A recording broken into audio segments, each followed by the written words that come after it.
सभापती महोदय, मी आपल्या अनुमतीने पॉइंट ऑफ इन्फॉर्मेशनद्वारे राज्यात मागासवर्गीय समाजातील सातत्याने वाढत चाललेल्या अत्याचाराच्या अत्यंत गंभीर विषयाकडे मी लक्ष वेधू इच्छितो। मागच्याच महिन्यात जळगावमध्ये मागासवर्गीय युवकाने आंतरजातीय मुलीशी प्रेमविवाह केल्याने कारणास्तव त्याला नग्न करून लोखंडी रॉडने अत्यंत निगरूनपणे मारहाण करण्यात आली। त्याचबरोबर मे 2026 मध्ये बीड येथे मागासवर्गीय समाजातील युवक उमेश दळवी यांना अमानुष मारहाण करून त्यांची निगरून हत्या करण्यात आली। त्याचबरोबर अगदी 2च दिवसापूर्वी आपण विधिमंडळात महिला शेतकरी बिल पास करत असताना सोलापूर जिल्ह्यातील मागासवर्गीय शेतकरी महिला जी शेतामध्ये खुरपत होती, तिचं नाव उषा विजय साठे यांची शेतमालकाने जागेवर खुरपलं नीट नाही म्हणून गोळी घालून हत्या केली।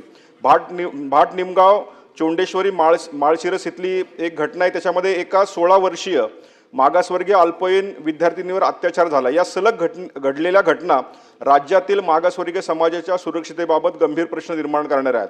हा केवळ कायदा व सुव्यवस्थेचा प्रश्न नसून मागासवर्गीय समाजाविरुद्ध वाढत्या अत्याचाराचे आणि असुरक्षित गंभीर चित्र अधोरेखित करणारे आहे।